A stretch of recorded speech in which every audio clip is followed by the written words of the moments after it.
first speaker, Dr. Caleb Chan. He is a graduate of our UM-EM program here at the University of Maryland. He completed our EM, IM, and critical care residency program, and after that, he has remained on faculty in the Department of Medicine Division of Pulmonary Critical Care, where he is also the Associate Program Director for our Critical Care Medicine Fellowship and the Assistant Medical Director of our Medical Intensive Care Unit. So please help me welcoming Dr. Chan to the stage to talk about massive hemoptysis.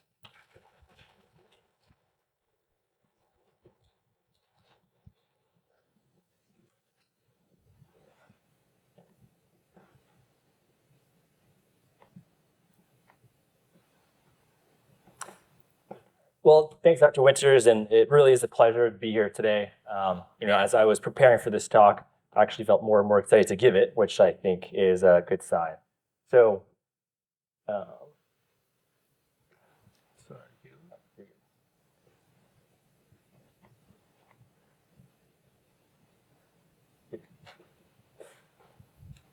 so just to start off with this, I have no disclosures, some objectives. So, learn the definition of massive hemoptysis, learn the management of massive hemoptysis, and learn the evaluation of massive hemoptysis. But honestly, my main objective for you guys today is to be able to leave here, to go back to your next ED shift, and to be able to have confidence in managing a patient that rolls into the emergency department with massive hemoptysis. And I'm not going to get into every single nitty-gritty detail of what you need to do. I'm not going to say this is specific labs that you need to do. I'm not going to walk through the entire differential of these more minute pathophysiology might be going on. But I'm going to hit on some caveats, some pearls to your standard management, and also give you some major take-home points. The other thing is that from here, I think it's important to really focus on some of those pitfalls as well as the pearls. And this talk is going to be structured to really mirror you in the emergency department taking care of a patient. So the presentation, your evaluation, your stabilization, and your management. So what is massive hemoptysis? First off, you have to, it's the most important is to figure out what it's not. And so what is it not going to be? It's not going to be epistaxis. You're making sure this is not something that's coming from the nose or the nasopharynx. And it's not massive hematemesis, right? This is an upper GI bleed that is presenting like coughing up blood. Again, that's a topic for another time. The management will be different, but that's part of one of the first things that you should be thinking about if someone's coming in with massive hemoptysis. So what is it? It's coughing up blood, right? It's blood that's coming up from the tracheobronchial tree. And so here, this is actually a clot that a patient coughed up. It was a young guy that had a VAD and was coagulopathic, and he actually ended up coughing up this entire clot, which is pretty impressive. So in terms of actual definition, well, there's not a lot of consensus. Some people will say 100 milliliters over 6 hours, 600 over 24, more than 2 episodes. But I think the reality of it is you're not going to be in the emergency department with a measuring cup and a stopwatch figuring out how much blood has come out and how much time. Right? There's this aspect of you'll know it when you see it. And I think what's really important to know is that essentially massive hemoptysis is life-threatening hemoptysis. So what does that mean? It's hemoptysis that's impairing gas exchange, something that's causing your hypoxemia, if there's any compromise to the airway or any hemodynamic compromise. And what's really important to know is that this is different for different patients, right? So instead of this being you in the emergency department, think of this as the patient. A young, healthy person has a lot of physiologic reserve, 200 milliliters of blood that's coming up. They may look like this. They may be able to cough up that blood pretty easily and look okay. On the other hand, an older patient, inherent lung disease, 50 milliliters of blood can actually cause them to look like this, right? So first major take-home point, and I know it's tempting, but look at the patient and not the amount of blood. So what's next? Right? How do you manage massive hemoptysis, or how do you evaluate massive hemoptysis? And I think what's really important and what we do great in the emergency department is that it's both and. Right? Our patients are coming in, they're crashing. we're doing both at the same time, right? You can't thoroughly evaluate the patient until they're stabilized, and depending on your evaluation, your management will be different. But for the sake of this talk, we're going to start off with management. So what do? I think we're all pretty good at this, right? We know our ABCs. As you guys prepare for your EM oral boards, or for those who have taken it, right? We have our IV O2 monitor, finger stick, rainbow top labs, right? Those are all things that we know down to a T.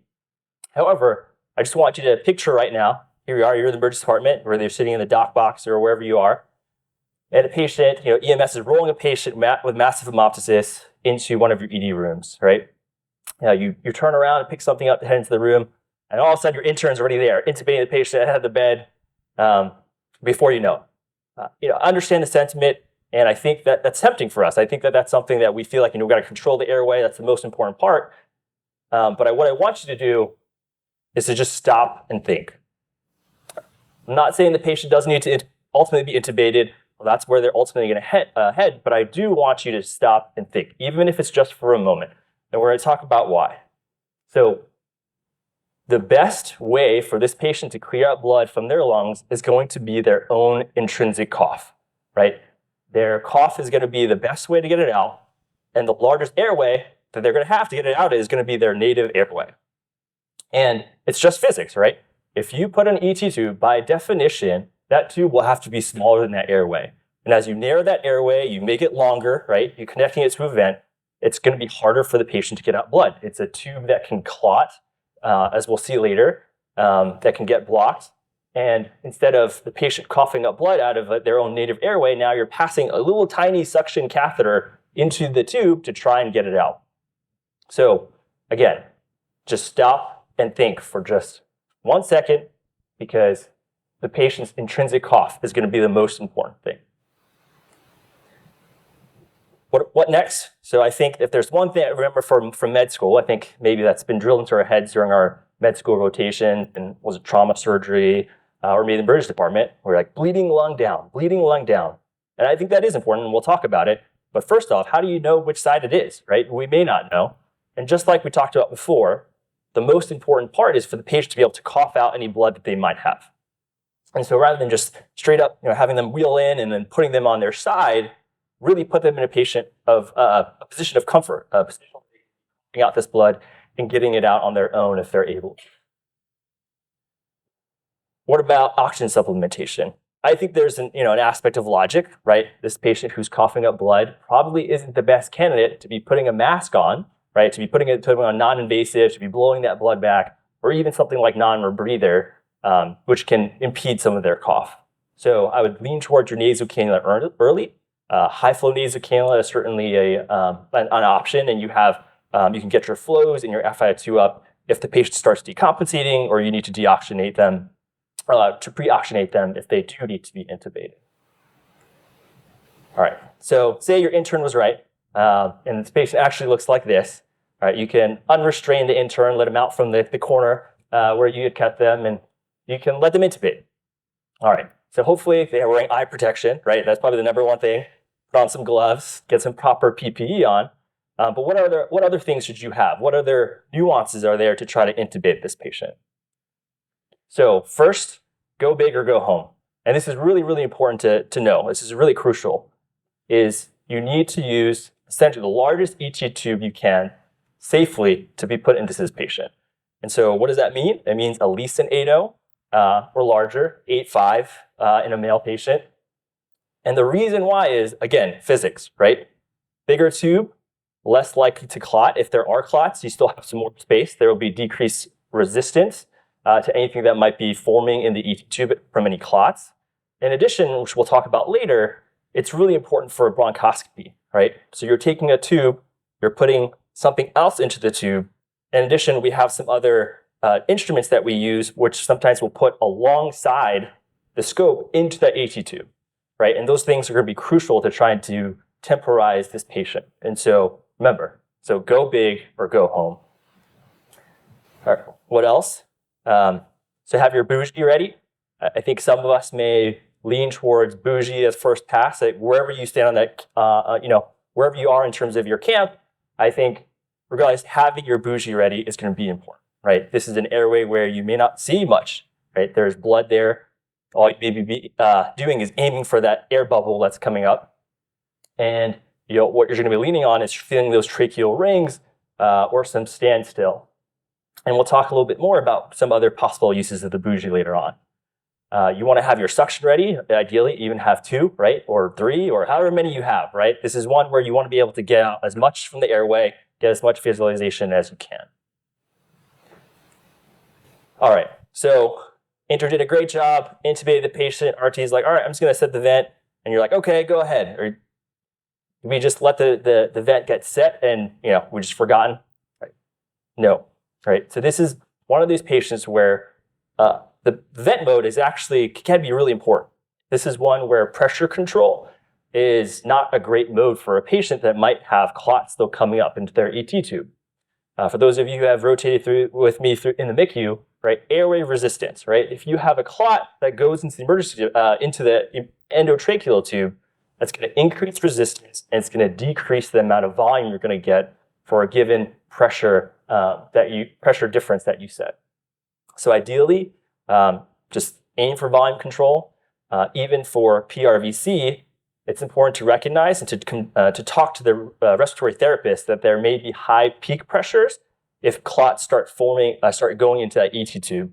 And so that pressure alarm has to be set higher. If it's not set higher, the vent will hit that pressure and actually not give the patient the full volumes that you're actually aiming for. So aim for volume control, make sure those pressure alarms are set high. All right, so maybe this is the high five you give the intern after they intubate the patient. But one thing that I always tell my kids is that teamwork makes the dream work. And so what do I mean by that? This is a case, mass hemoptysis, where you need a team. Just like for GI bleeds, where as soon as they come in, we're calling IR, we're calling GI, we're calling surgery. We have the algorithm of who we call when someone has a massive upper GI bleed or a GI bleed. The same thing with massive hemoptysis. And so who do we call?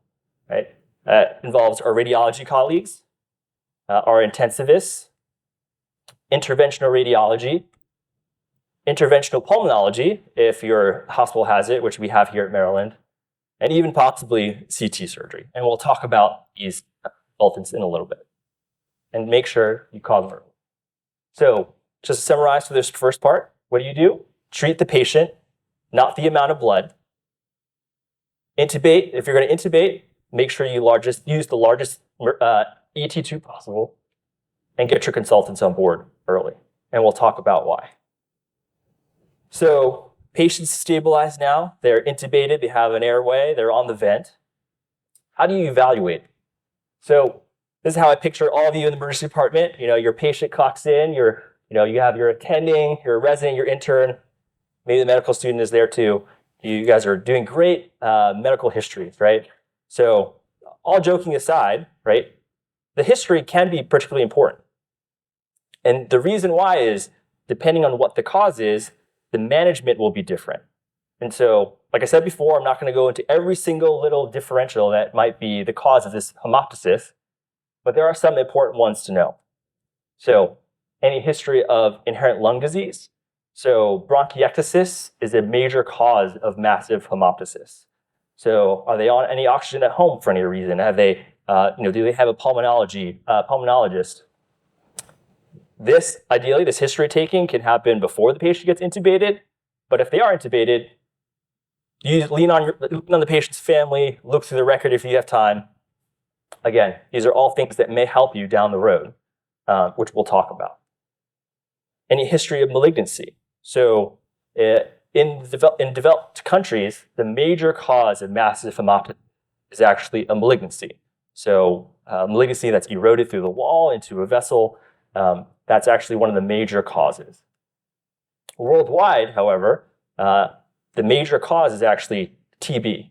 So the most common cause of massive hemoptysis worldwide is from TB infection. So this is a TB regimen that might be in their pocket. Is there any other history that might suggest that they're at risk? These are all things that you should be thinking about and asking in these patients. Another major infectious cause of massive hemoptysis is aspergillomas. That may be a little bit harder to elicit on your history. Autoimmune, so we talk about lupus, or ANCA vasculitides. I won't ask you guys, which ones they are, but those can cause a particular cause of hemoptysis is diffuse alveolar hemorrhage. So an autoimmune process can cause the small capillaries to rupture and can actually cause pretty significant hemoptysis.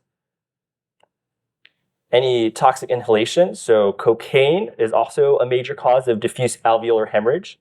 And so this is a patient, if they're already intubated, you can't get a history, considering adding on that UTOX as well.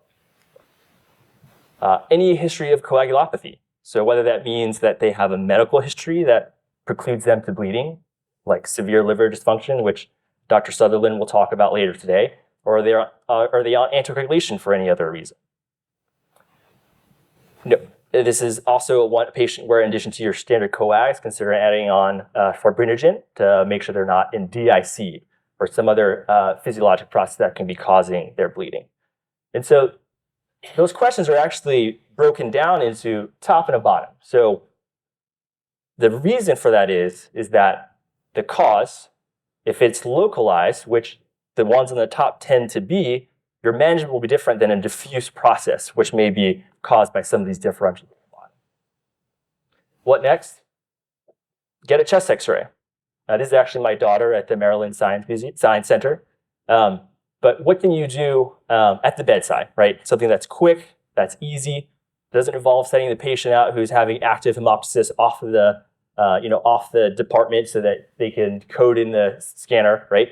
You can get a chest x-ray, easy to get at the bedside, and can help localize to see whether there's a lesion, right? At the end of the day, what we really care about is laterality.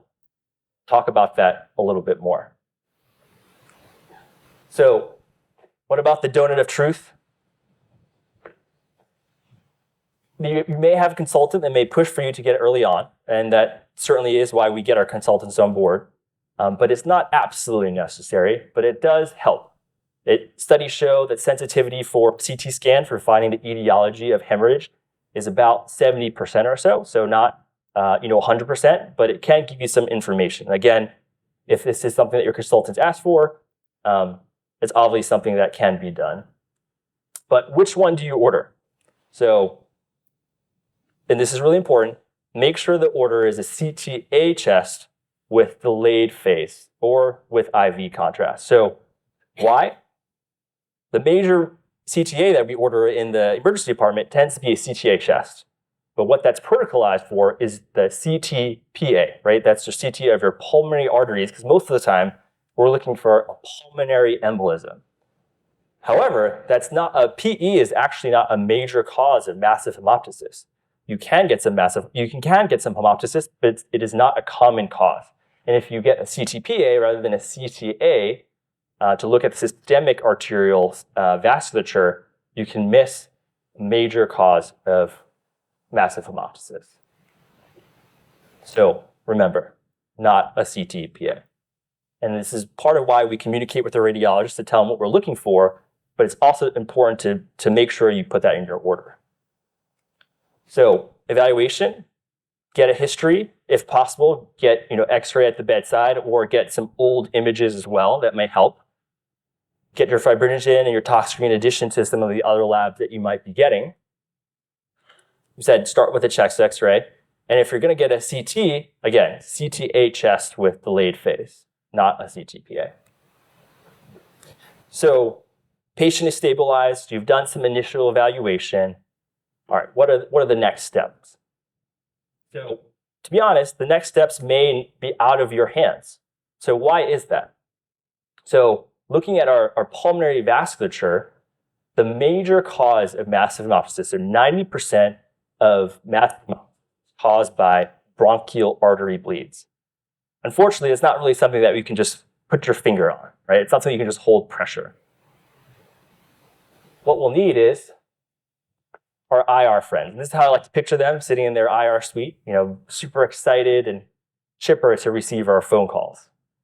And so the bronchial arteries are actually come off the systemic circulation. They come off the aorta.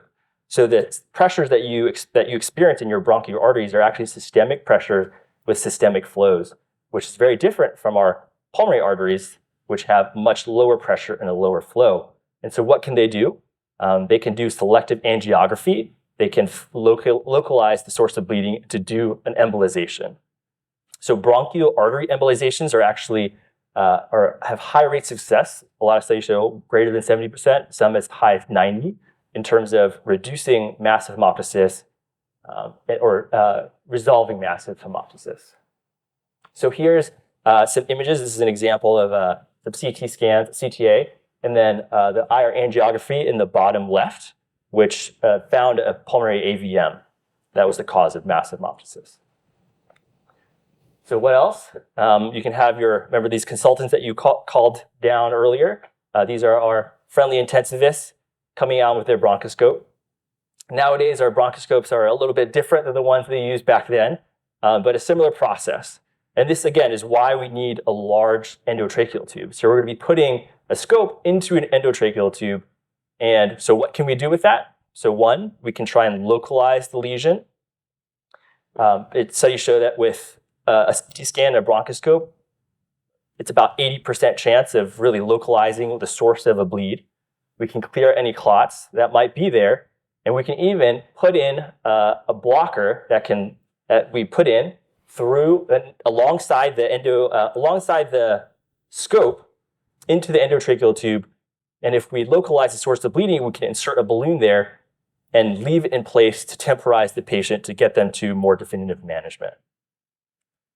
So this is a patient I actually had in the MICU. It's a patient that had massive hemoptysis and started having super high peak pressures, right? So for those who are not familiar with bronchoscopy, in the middle of the screen, there should be a black hole, right? As the airway goes off into the distance, there should be a black hole. When we looked in, there wasn't that. What there is actually a clot. This is the clot in the trachea, and as you look at it, you can actually see the clot ball valving go far with every breath in, and then we'll get sucked up to the endotracheal tube on every exhalation. And so in the bottom left, or bottom right, I guess my right, sorry, bottom left for you guys, that little black space around the clot is actually the distal airway with a little air bubble coming out of it.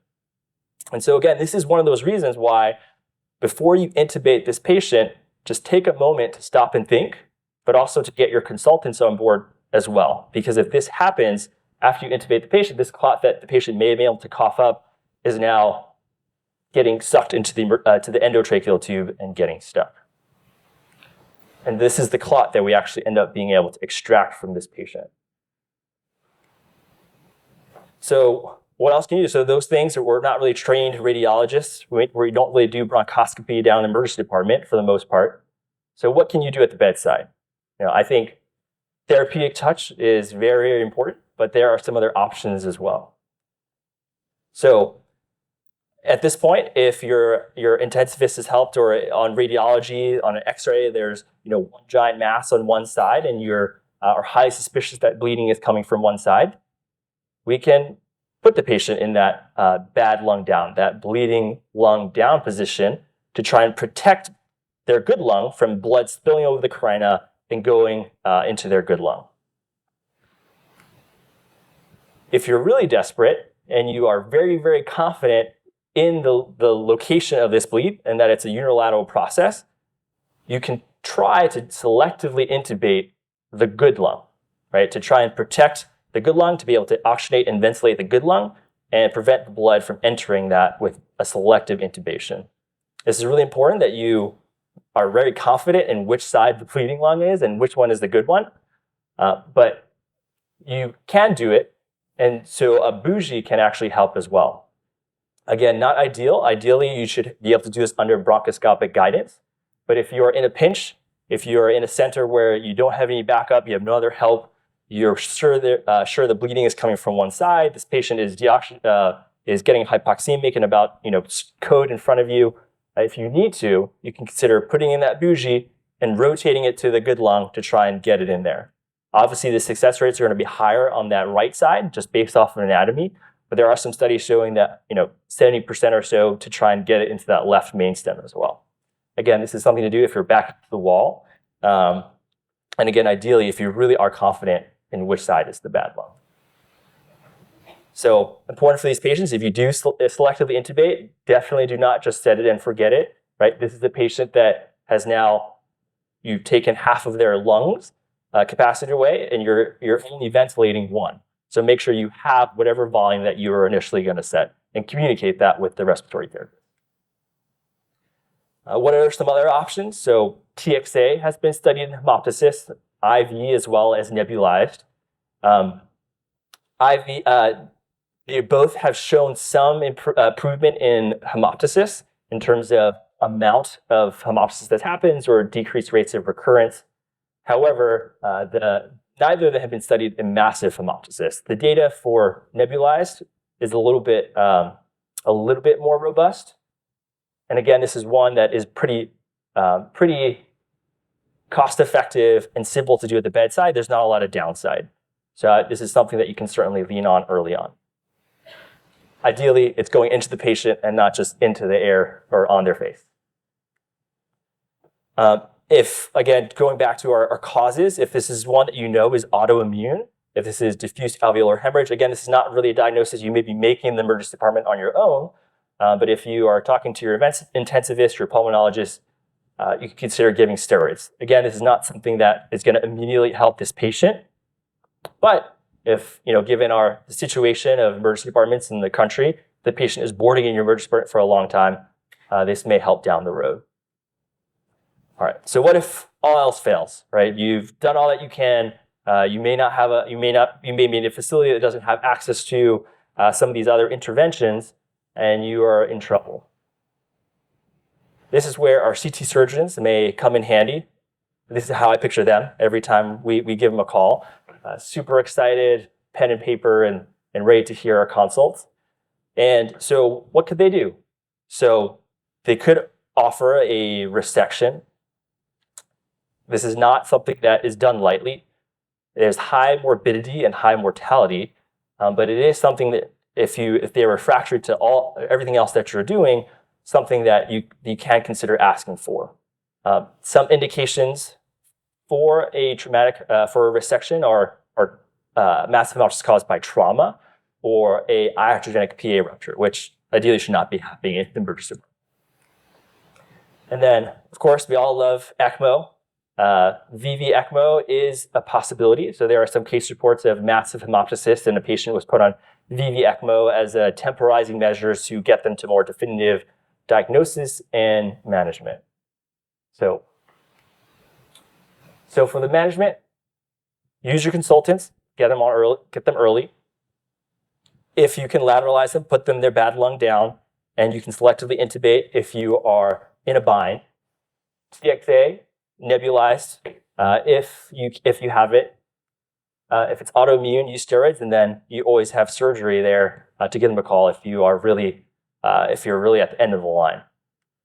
So again, I gave you some small pearls along the way, but some of the major take-home points that I want you to walk away from here with are: treat the patient and not the amount of blood. If you're going to intubate, use the largest ET tube possible.